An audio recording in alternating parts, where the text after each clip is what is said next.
There are many times in life when we expend ourselves, we push ourselves, we kind of run out of physical energy. Sometimes we can get overtaxed mentally as well. Life makes huge demands on us. We make huge demands on our body. And sometimes you have to push yourself to get that second wind, that second breath. And Paul the Apostle knew that, and he knew the Greek language so well. He knew how to express that. So when he wrote the epistle to the Colossian church in chapter 1 and verse 29, this is what he said: "For I labor unto weariness, striving with all the superhuman energy he so mightily enkindles and works within me."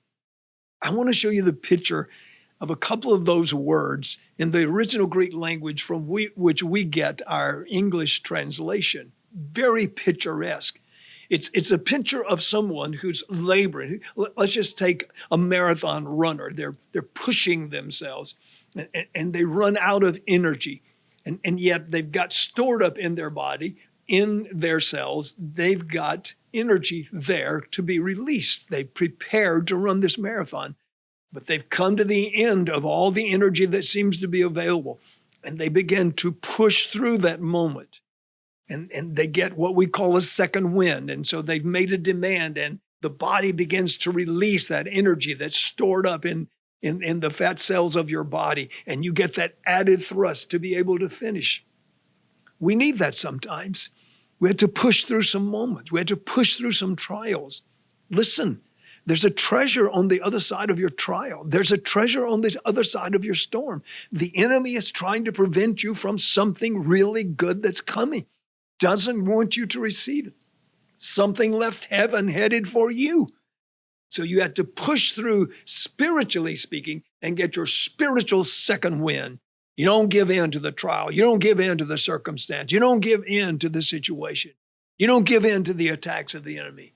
You just take a deep breath. You push through the moment. I saw a runner one day running a marathon, and you could see that they're running out of energy, and their body even began to kind of twist and almost look like they were having some kind of a stroke.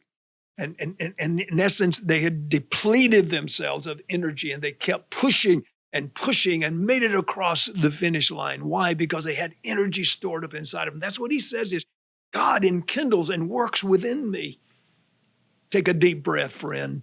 If you're walking through a place called hell, I just want you to remember one word: through. We will go through storms. We might go through hell sometimes. We might go through the long, dark night of the soul sometimes. But we got to push through that because the sun's going to rise. Daylight is coming. Victory is coming. It is as sure as God himself that we will be greater once we come through the storm, once we come through the trial. We must labor.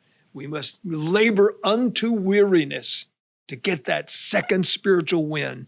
And then we sail on, and we do and accomplish the very thing God put us on the earth to do. That's who we, his people, are. We are here to show forth the love and the power and the majesty of our God, the glory of our God. The enemy cannot defeat us. He is defeated. Listen to the final words of Jesus on the cross. It is finished. Satan is defeated. You're not going under, friend. You're going over.